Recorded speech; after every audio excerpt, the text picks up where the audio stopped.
Estás en el Valle de los Tercos, Silicon Valley en español. Yo soy Diego, periodista, y mi amigo Fernando es experto en startups. Te traemos a los latinos que compiten en la capital mundial de la innovación. Búscanos en tu app de podcasts y en elvalledelostercos.com.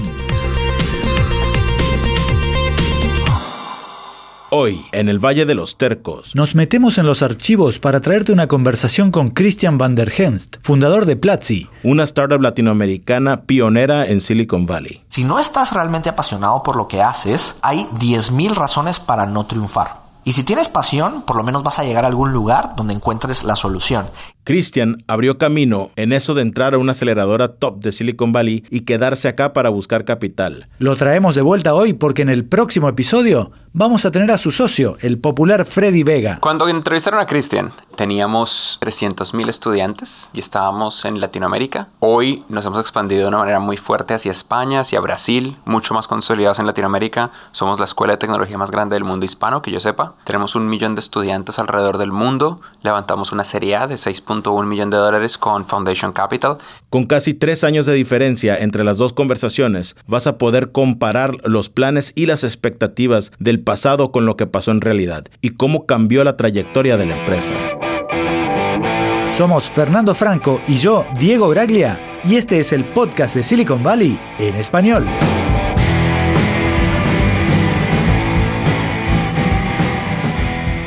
La noticia es que acabamos de entrevistar en San Francisco esta semana a un emprendedor que es casi un rockstar de los emprendedores latinoamericanos, Freddy Vega, el colombiano que es CEO de Platzi, esta startup de educación online. Y la gran noticia para Platzi en los últimos tiempos ha sido que levantaron una serie A, una ronda de inversión de $6 millones y con inversiones bastante importantes ya de firmas de inversión de Silicon Valley. Sí, y pues nos pusimos a escuchar la conversación que tuvimos hace casi 3 años. Casi 3 años, 2 años y medio con Christian van der Henst, que es guatemalteco y el co-founder de Freddy en Platzi. Y luego nos dimos cuenta de los contrastes, ¿no? Y los cambios que hay en la empresa, aun cuando solo han pasado un par de años, 2 años y medio. Como hemos dicho antes, en Silicon Valley las cosas se mueven muy rápido, ¿no? Exactamente. Entonces podemos ver esos cambios. Sí, ahora Platzi es una empresa mucho más grande. Creo que hablaron de ir de 50 a 120 empleados, algo así. Y en cuanto a estudiantes de sus cursos online, de 270,000, que era en esa época, a fines de 2016, ahora ya tienen más de 1 millón, así que es casi 4 veces ese número. Y los desafíos que están enfrentando. Por un lado dicen Freddy y Christian que su trabajo ahora más que nada es contratar ejecutivos. No es tanto hacer funcionar la empresa, sino tener un equipo que la haga funcionar. Y el otro, que el gran desafío que tienen es mantener la cultura. Son una empresa que está creciendo tanto que ya sienten que están perdiendo el espíritu que tenían antes. Y pocas veces hemos encontrado startups latinoamericanas que llegan a ese nivel de desafío, ¿no? Exacto. Ya es un desafío más grande. Y por eso creo que vale la pena abrir por primera vez los archivos secretos X del Valle de los Tercos para poder comparar el antes y el después y qué lecciones podemos sacar de ahí. Muy bien, vamos a saltar a la entrevista con Christian entonces, con disculpas por la calidad del audio, porque en esa época hicimos la entrevista en una oficina de paredes de vidrio en WeWork, en el centro de San Francisco, y hay ecos y rebotas por todos lados, cosas que fuimos aprendiendo. Este fue apenas el episodio número 6 o 7 de la historia de Tercos. Y empezamos la entrevista cuando le preguntábamos a Christian qué cambió para Platzi por entrar a una de las aceleradoras top de Silicon Valley, Y Combinator, como una de las primeras startups latinoamericanas que lo logró. Fue súper importante por 2 cosas. Primero, nos recordó que las empresas latinoamericanas pueden venir y hacer cosas aquí en California, pueden estar en Y Combinator, y no es fácil. A nosotros nos rechazaron una vez. No creas que aplicamos y nos llamaron, ¡ay, buenísimo, pasen adelante! No, nosotros llegamos y vimos a uno de nuestros héroes, a Paul Graham, y vio nuestra aplicación y nos dio feedback, y luego nos dijeron que no querían invertir en nosotros, así que lo volvimos a intentar. Y cuando lo volvimos a intentar, entramos al programa. ¿Cuál fue la diferencia? La empresa había crecido, entonces pudimos demostrar. La segunda vez íbamos más confiados. La segunda vez ellos tenían 2 puntos para compararnos. Hace un año hablamos con ustedes y estábamos acá. Teníamos cierto crecimiento. De hecho, me acuerdo que les habíamos dicho que nuestro sueño era facturar $1 millón. Y luego, cuando volvimos a aplicar, llegamos y les dijimos, facturamos ese $1 millón. Ahora queremos hacer esto. Entonces, incluso es algo muy que te da mucha solidez a ti a la hora de entablar una conversación. Y cuando entramos a Y Combinator, habían otras empresas de Latinoamérica, habían empresas de Colombia, habían empresas de Argentina. Y ha empezado a haber un ecosistema. Habían chilenos, ahora hay mexicanos. Nosotros entramos en Winter 15 hace 1 año y medio. Desde entonces hay más empresas de mexicanos, hay empresas de chilenos, hay muchas empresas latinoamericanas que están ahí. Entonces lo más bonito es ver cómo muchas empiezan a llegar y siempre estamos interesados en ayudarlos. Pero, ¿qué cambió? O sea, ¿por qué de repente empezaron a entrar al programa Empresas de Latinoamérica? Creo que primero Y Combinator se hizo más conocido en Latinoamérica. Era una comunidad de nicho para quienes teníamos más conocimiento de Silicon Valley. Existía en el radar, pero no sé si lo existía en todas las opciones. Y segundo, yo creo que más personas se animaron en venir a ser parte de estos programas y no solo venir a buscar recursos. Es muy común que las personas vengan a Silicon Valley a buscar levantar capital. Y Silicon Valley es un lugar que tiene mucho capital para compartir para buenos proyectos. Pero Silicon Valley prefiere compartirlo con proyectos locales. Eso es.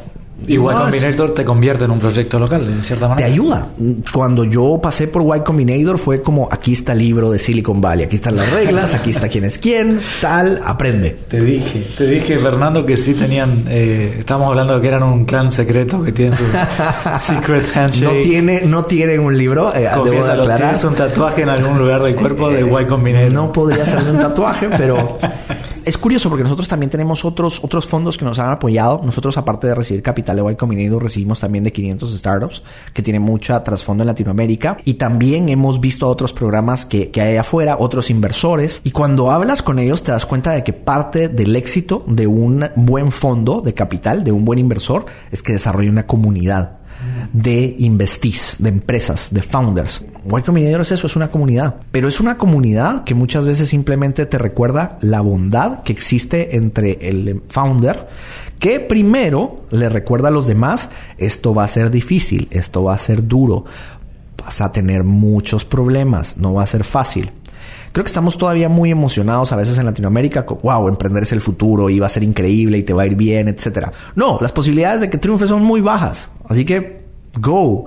Y si aguantas y te va bien, te mereces un abrazo. Y la compensación económica que viene con eso. Pero sí, hay un poder de la comunidad de YC que te ayuda de diferentes maneras. Te puede conseguir clientes, te puede conseguir contactos, proveedores, te puede conseguir...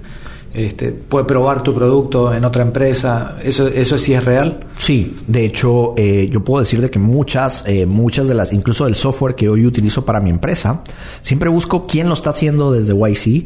Puedo conocer un poco de la historia.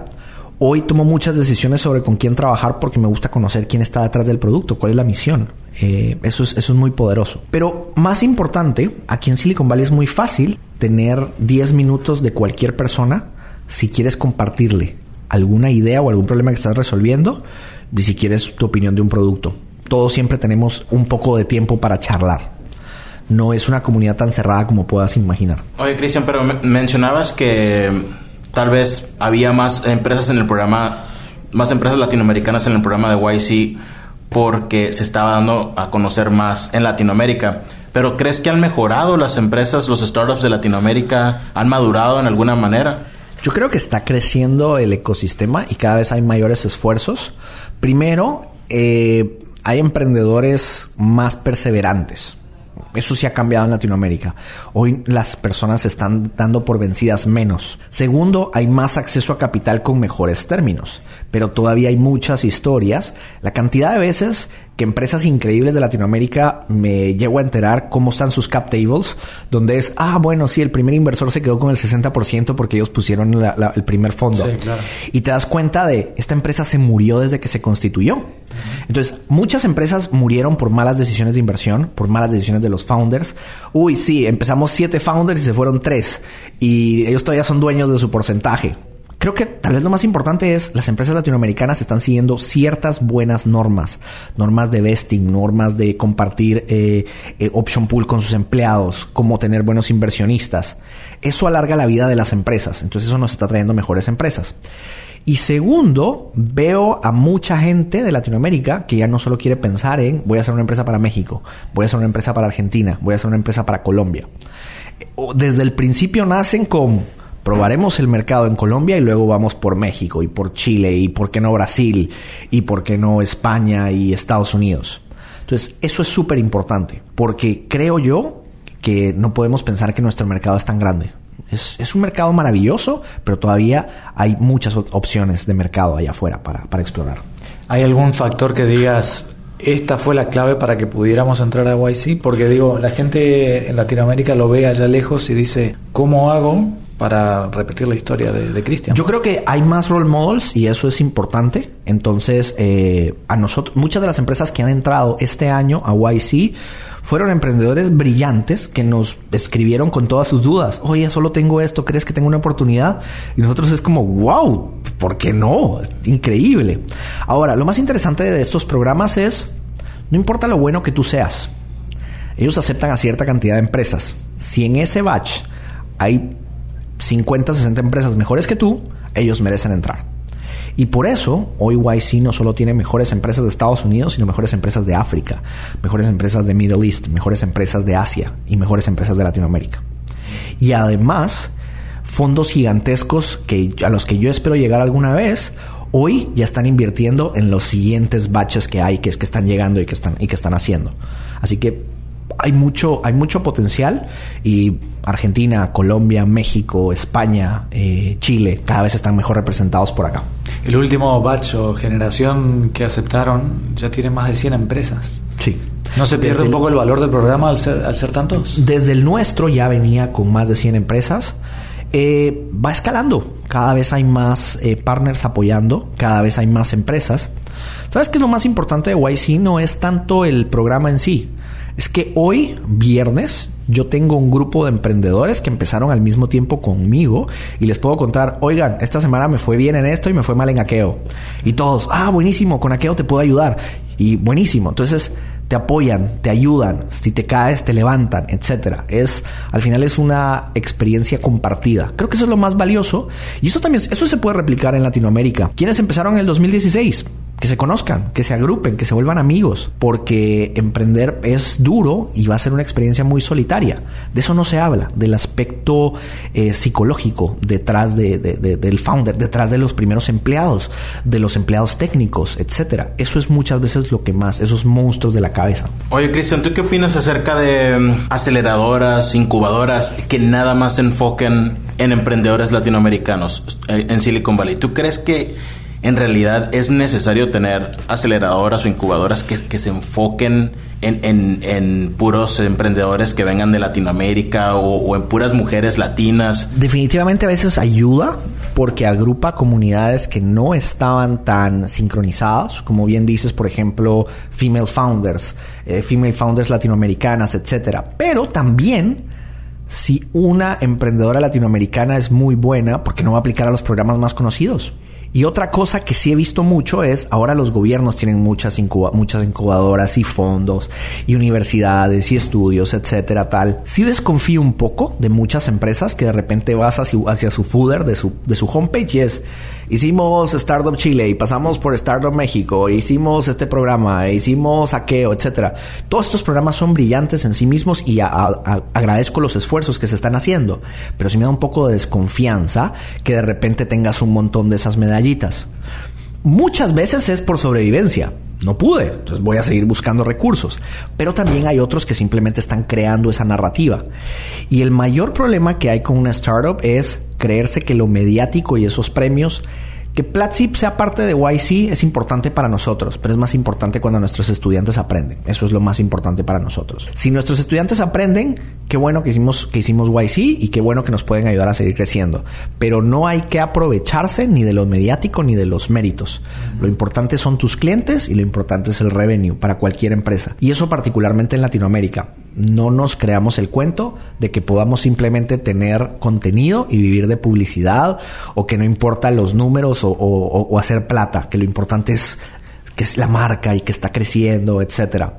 No todo el mundo puede ser Facebook, no todo el mundo puede ser Twitter, no todo el mundo puede ser Pinterest. No sabemos si Pinterest puede seguir siendo Pinterest en el futuro. Sí, entonces hay que tener cuidado con eso. Sí, nosotros los periodistas a veces pecamos en que no ayudamos porque hacemos notas, esta startup quiere ser tal cosa, quiere ser el Uber de no sé qué, ¿no? Y ayudamos a que se confunda cobertura mediática con tracción real del negocio. Y entonces todo el mundo es un ganador, como decíamos con Fernando siempre. Nadie va a decir que le va mal a su empresa de una manera pública porque necesita contar una historia positiva para que esa historia suceda, se cumpla la profecía, ¿no? Sí, yo creo que los medios tienen un papel importante porque cada vez tienen que contar más historias y tienen que ser mejores clasificando esas historias. Y además los medios amarían contar las historias de los ganadores. O sea, cualquier periodista va a preferir contar la historia de yo los conozco desde que empezaron y ahora son Uber. Obvio que todo el mundo quiere eso. También contaría una historia de fracaso, pero nadie las quiere contar. Nadie te las revela. Yo creo que los fracasos no creo que tengan que ser precisamente en medios públicos. Los fracasos, hay grupos, hay eventos. Fuck Up Nights hace un gran trabajo ahí. Por ejemplo, hay un evento que se ha institucionalizado del fracaso. Eso en Latinoamérica hace 10 años no existía. Hace 10 años fracasaste, te lo dije. Hoy no. Hoy es, wow, fracasaste, qué buenísimo. Bueno, no, pero en fin. Sí, en general funciona cuando después triunfas. Si solo fracasas y ahí se queda, no te convierten en un héroe, ¿no? Hay que saber manejarlo. Si tuvieras que hacer todo de nuevo, especialmente desde el momento en que vienen a Silicon Valley, ¿recomendarías que una persona en esa situación venga a cualquier aceleradora de Silicon Valley o que realmente solo sirve la experiencia si vienes a las mejores? Platzi no quería levantar capital y Platzi no quería hacer programas de aceleramiento. Platzi quería hacer cursos increíbles y tener a nuestra comunidad contenta. Yo me mudé a Nueva York, aplicamos a YC porque creemos en el valor. Nosotros éramos parte de esa comunidad. Yo todos los días me levanto y veo Hacker News. Es tan simple como eso. Y cuando hice YC no cambió, no alteré esa medida. Entonces yo ya era parte de esa comunidad. Y en esa comunidad hay ciertas cosas que puedes ir construyendo. Yo creo que solo ser acelerado por ser acelerado no es una buena idea. Tal vez lo necesitas. Y en el lado de levantar capital, también descubrí que la mejor forma de levantar capital es levantar cuando no lo necesitas. Cuando estás creciendo, cuando tus números son sólidos. Yo llegué con los inversionistas y les dije, Platzi es rentable, hacemos esto. Quiero tu dinero para probar a ver qué pasa si no somos rentables unos meses mientras crecemos más. Entonces, es una posición muy, muy interesante. Pero cada historia es diferente. Muchos dirán, eso es difícil, yo ahorita necesito plata o me muero. Bueno, pues tú tienes un incentivo más duro para levantar capital, pero probablemente vas a tener peores términos. Y con eso tienes que vivir y con eso tienes que construir una empresa. Y nuevamente, es difícil. No es para todos y vas a sufrir, pero bienvenido, a eso te metiste. Y sí, lo que todo el mundo nos agradece es que las entrevistas del Valle de los Tercos son distintas. Te traen información sin filtro, sin lentes color de rosa, directo desde Silicon Valley. Y son en español, con los latinos, españoles y otros hispanohablantes más destacados del Valle. Para que esta fuente única de conocimiento siga existiendo, pasa hoy por nuestra cuenta de Patreon a dejarnos unos $1 por mes. Súmate a los oyentes premium que nos ayudan a seguir vivos y además recibe recompensas de contenido extra. Patreon.com/tercos. Y como siempre, gracias totales.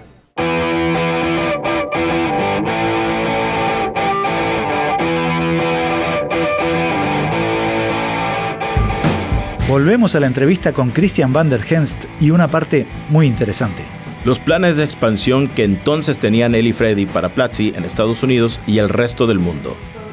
Somos una empresa latinoamericana que está tratando de asegurarse que la educación sea online de primero. Ese es nuestro gran hito. Y para que la educación en línea sea lo primero, o sea, la principal opción, necesitamos que sea efectiva, porque consideramos que hay mucha educación en línea, pero los resultados dejan mucho que desear. Nosotros tenemos 270,000 estudiantes que están registrados en nuestra plataforma y están aprendiendo a diseñar, están aprendiendo a hacer código, a desarrollar aplicaciones web, aplicaciones móviles, marketing en línea y a desarrollar también negocios digitales. Esos son los cuatro tracks principales que tiene Platzi. Empezamos en Latinoamérica en español con con cursos para nuestras comunidades en Latinoamérica y para España. Y hoy en día nos hemos expandido internacionalmente con contenidos también en inglés. La empresa tiene un par de años de estar funcionando desde Estados Unidos, gracias a que venimos a levantar capital aquí a Silicon Valley y a establecer una presencia aquí, también pensando en ser globales. Consideramos que Latinoamérica es un mercado maravilloso, amamos de dónde venimos, pero también creemos que es súper importante que los latinoamericanos hagamos cosas para el mundo, que no nos quedemos solo en una pequeña región. Cuéntame métricas, números, impresióname. Platzi tiene, como te dije, 270,000 estudiantes. De esos tenemos más de 15,000 que hoy nos están pagando una suscripción mensual para recibir nuestros contenidos. Cobramos $29 mensuales o $299 al año. Dependiendo tu país, esa cantidad va a variar y va a tener un currency local. Antes de arrancar Platzi, mi socio y yo manejábamos comunidades web. Yo manejé una comunidad muy grande que se llamaba Maestros del Web y Foros del Web. Y mi socio Cristalab. Imagínate que nosotros llegamos a tener los foros de desarrolladores más importantes de Latinoamérica, los Stack Overflows de hace 10 años, donde más de 9 millones de personas nos visitaban cada mes. Y eso se transformó en los cursos. Tenemos 75 cursos, de los cuales el 20% ya son contenidos que estamos haciendo en inglés o mezclas, algunos contenidos en inglés con subtítulos, pero principalmente la carne de Platzi son nuestros cursos en español. Y los cursos más populares son cursos de desarrollo web, HTML5, JavaScript, CSS. Nuestro curso definitivo de JavaScript ha tenido muy buenas métricas. Java y desarrollo para Android, desarrollo móvil y estrategas digitales. Creemos que hoy, más que community managers, hay que conseguir estrategas que desarrollen un plan de marketing para una empresa. Decía Fernando, que es el que sabe de negocios acá, no hay dudas que EdTech, la tecnología para educación, es uno de los sectores que está despegando fuerte, que tiene mucho futuro y que donde hay negocio. Pero la pregunta era, ¿cómo van a hacer para escalar ustedes? ¿Cuál es el secreto para que Platzi se vuelva algo realmente masivo que necesita hacer? Yo creo que algo súper importante. Mira cómo ya hablamos de EdTech. La educación en línea necesita rebranding cada 2 o 3 años porque es un desafío muy grande. Cuando empezó, esto era e-learning. Luego habían MOOCs. Hoy es EdTech. Y estoy seguro que en 2 o 3 años nos tocará inventar otro nombre para volver a reinventarnos a todos. Porque el desafío es muy grande. La educación es parte fundamental de la vida misma. Tenemos que educarnos. Tenemos que participar en algún sistema que nos ayude a desarrollar nuestra carrera profesional. Yo considero que han habido 3 etapas de esa transición hacia Internet. La primera etapa es, pongamos software, creamos herramienta y usemos Internet para educar. Y ahí nace e-learning y ahí nacen las plataformas como Moodle, que es una plataforma libre gigantesca que hoy se usa en muchas universidades, y también nacen los imperios. Nace Blackboard, que Moodle era el Linux, mientras que Blackboard era el Microsoft de la época en educación en línea. La segunda transición que vimos es cuando llegan los MOOCs, cuando de repente nos dicen, oye, no necesitas ir a Stanford o MIT para aprender con ellos. El curso está gratis y para todos. Y millones nos inscribimos. Yo me inscribí al primer curso de inteligencia artificial que se hizo con MOOC, y me inscribí y me apasionó y vi una clase y luego dije, ay, qué aburrido. No estoy ahí, no fui a clase, entonces no fui. Y la tercera etapa que estamos viendo hoy en día, donde viene un poquito más todo lo de EdTech, creo yo, tiene que ver con plataformas que están diseñadas para educar en línea. Videojuegos para niños que cada vez están ayudándolos a que aprendan. Uno de los ejemplos que más me gusta, otra empresa de otro guatemalteco que se llama Duolingo. Claro. Es una excelente experiencia. Duolingo te enseña inglés, pero ¿es una institución? ¿Es una escuela? ¿Es un MOOC? No, es un juego. Estoy aprendiendo inglés. ¿Y Duolingo es la única solución? No, yo no creo que nadie vaya a venirte y te vaya a decir, oye, Duolingo lo hizo todo. Pero es un excelente acercamiento. Es como lifestyle y educación y entretenimiento que te educa. Platzi quiere hacer lo mismo y empezamos en tecnología. ¿Por qué en tecnología? Porque nos gusta empezar con las cosas más difíciles. Enseñar a programar es uno de los desafíos más grandes de nuestra época. Entonces hay que resolverlo de cualquier forma, ya sea en las universidades, en cursos, en bootcamps o con educación en línea. Y cuando resolvamos eso, vamos a crecer como sociedad. Entonces ahí es donde nace Platzi. Pero entonces lo van a extender a otros tipos de conocimiento. Sí, yo creo, como te dije nuevamente, regresando a educación, Platzi hoy hace las cosas que a nosotros más nos apasionan, es todo el track de business, cosas de negocios. Estamos empezando a desarrollar soft skills y en este momento también estamos haciendo algunos experimentos con instituciones educativas en Colombia para ayudarlos con educación médica. Ciertos cursos que tienen que renovarse de información para gente que trabaja en la industria médica. Entonces, ya existe. De repente encontramos que hay otras instituciones que ya lo hacen. Ya están enseñando periodismo, ya están enseñando medicina, ya están enseñando otras opciones y les falta mucha de la investigación que nosotros tenemos. Entonces Platzi no quiere ser únicamente la institución, sino quiere ayudar a otras instituciones. Porque mira cómo funciona la educación hoy en día. Hoy cuando hablas de instituciones educativas no hablas de una, hablas de un montón. Hay algunas más bonitas que son aspiracionales y a las que queremos ir. Me quiero posicionar ahí, pero quiero ayudar al ecosistema. No va a haber una sola escuela en línea, van a haber muchas y se van a complementar y se van a ayudar. Como hoy la educación se apoya.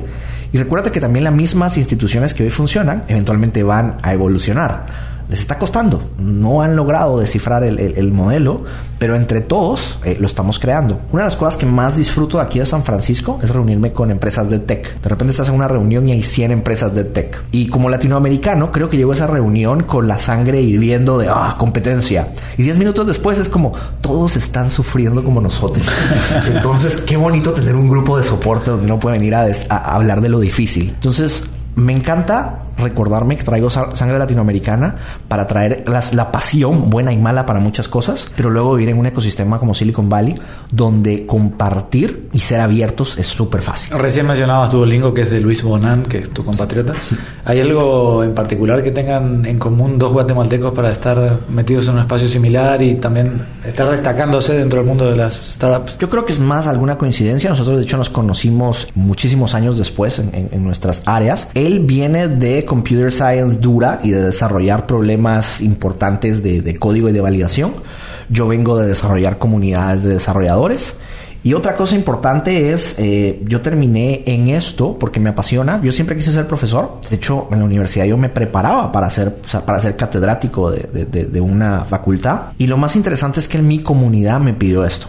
Mi comunidad me dijo, juntémonos más, hagamos más cosas, hagamos cursos. Los primeros cursos que hicimos con Platzi eran en salones. Hicimos uno en Buenos Aires, hicimos otro en Ciudad de México. Y lo más interesante fue un día en México, cuando oigo los acentos mexicanos, el popurrí de acentos mexicanos, y les pregunto, ustedes no son del DF, ustedes no son de Ciudad de México, ¿de dónde son? Y me empiezan a decir un montón de lugares de México, y me doy cuenta que la comunidad era mexicana, de todo México, de todas partes, y se había juntado para estar con su comunidad y para aprender. Entonces de ahí fue que pensamos, llevemos esto en línea y se comuniquen los mexicanos con los argentinos, con los chilenos, con los españoles, y de ahí nace Platzi. ¿Ustedes tienen algún componente tecnológico, una salsa secreta que haga que el modelo tenga más potencial, digamos? Han habido 3 cosas que ha tenido Platzi. La primera fue, empezamos con cursos totalmente en vivo. Entonces el live streaming, hacer transmisiones en vivo era súper importante. Todavía tenemos muchas sesiones en vivo como parte de nuestra oferta, pero creemos que un live streaming donde tengas una buena interfase para que los estudiantes compartan, en nuestro caso un sistema de notas compartido, donde ellos no solo se comunicaban, sino hacían un resumen de la clase, tiene mucho potencial. Entonces imagínate que estás recibiendo una clase y estás tomando notas. Y es un cuaderno compartido de muchos estudiantes. Y entonces, entre todos, hacemos el mejor resumen de la clase. Entonces, es una experiencia de cómo compartimos la clase y esa clase se vuelve más interesante después de que se transmitió en línea.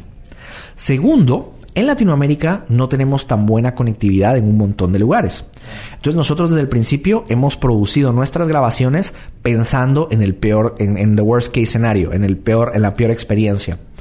De tal forma que grabamos con altas resoluciones, pero tenemos una resolución adicional para el que tiene la peor conexión de Latinoamérica. Muchas veces él cree que no tiene esa mala conexión. A él le vendieron 10, 20, 30 megas, ¿verdad? Pero cuando hace un test, un speed test hacia California, tiene 500K, si le va bien, etcétera. Entonces, nosotros necesitamos educar a nuestros estudiantes de que muchas veces no tienen la velocidad que le prometieron o tienen la velocidad al downtown, al centro de su ciudad, y necesitamos asegurarnos de que él pueda ver una versión, aunque de menor calidad, suficientemente clara para ver lo que le estamos enseñando. Eso por un lado. Y tercero, hacemos un seguimiento bastante estricto a los contenidos. en dónde está fallando un curso, en qué momento un profesor fue aburrido, dio un mal ejemplo o explicó algo que hizo que se perdiera. Cristian, has mencionado varias veces la palabra pasión. ¿Tú crees que es una característica, es una de las ventajas del emprendedor latinoamericano? Yo creo que es una característica de cualquier emprendedor. Obviamente el latinoamericano lo trae, tal vez lo pueda expresar mucho más fácil con un poco más de pasión. Lo que pasa es lo siguiente, cuando tú estás emprendiendo, estás tratando de resolver un problema difícil, un problema que está ahí, que nadie ha logrado desafiar. Si no estás apasionado y si no crees en esto, te vas a rendir. La mayoría de empresas van a fracasar. Para evitar el fracaso, tienes que seguir intentándolo. Cuando te quedas sin dinero, cuando te quedas sin recursos, cuando tienes problemas con tu equipo, cuando tienes problemas con tus usuarios, en nuestro caso, nuestros estudiantes. Si no estás realmente apasionado por lo que haces, hay 10,000 razones para no triunfar. Y si tienes pasión, por lo menos vas a llegar a algún lugar donde encuentres la solución. Y si tienes pasión, además puedes convivir con otras personas en el mismo espacio y construir algo más grande. Sinergias son súper importantes en nuestra industria. Entonces yo necesito conocer a los demás que están haciendo esto y acercarme a ellos para ver cómo podemos ayudarnos. Bueno, Cristian, muchísimas gracias por sumarte al Valle de los Tercos. Ha sido un gusto tenerte acá. A ustedes, gracias por la invitación. Ahí pasó la entrevista con Cristian Van der Genst de los Archivos Secretos X, ¿era? Sí. De El Valle de los Tercos. Cuando éramos dos jóvenes podcasteros recorriendo las calles de San Francisco con un par de micrófonos y una valija llena de sueños. Y bueno, para empezar, muy divertido volvernos a escuchar después de casi 3 años, pero también muy interesante revisar Platzi. Ahora que nosotros dos ya escuchamos a Freddy Vega esta semana, sabemos cómo ha cambiado mucho y queremos generar esa misma curiosidad, intriga y los aprendizajes que hemos tenido nosotros en la audiencia. Queremos que compartan con nosotros este proceso de revisar lo que nos dijo Cristian y en el próximo episodio escuchar a Freddy. Y claro, vamos a poder comparar el antes y el después. Entonces creo que es importante que pongan mucha atención la audiencia para que podamos ver las diferencias, cómo creció la empresa, cómo cambiaron las prioridades también. Hay cuestiones estratégicas que no le vamos a contar porque es como contar el final de una película, que han cambiado mucho, ¿no? Y también cómo han cambiado Cristian y Freddy. Pues igual como nosotros cuando empezamos el podcast, me imagino, ¿no? Ellos eran 2 chicos... Claro, ellos fueron los héroes que lograron meterse a Y Combinator en 2015. Exacto, o sea, viendo a ver si podían. Y creo que vimos un cierto grado de madurez y de responsabilidad que ya de otro nivel. Y la otra parte que va a estar muy buena para todos, que no la hemos tenido en el podcast antes, es las tribulaciones, los sufrimientos y el triunfo final de levantar una serie A, que es un paso muy serio para una startup, que no todos lo logran. Es el primer gran filtro donde se quedan muchas en la puerta del progreso, digamos. Y esa parte sí le podemos adelantar que Freddy nos cuenta muy detalladamente cómo funciona y todo lo que aprendió haciendo eso. Y los pedos nuevos que trae también eso. Exactamente. Porque al final esto nunca se termina. Así es.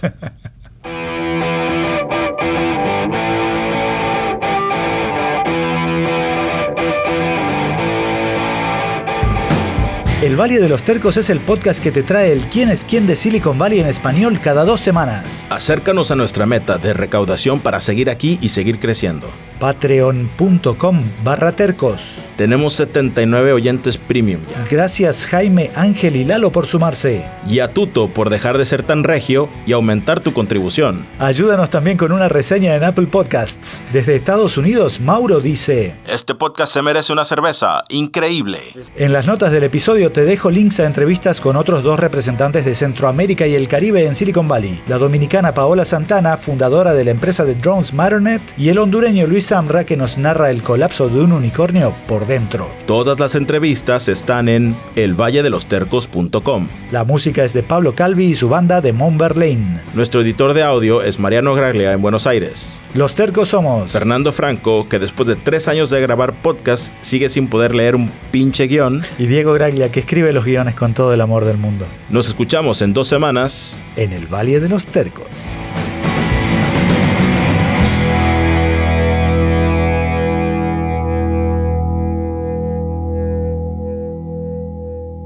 Búscanos en tu app de podcasts y en elvalledelostercos.com.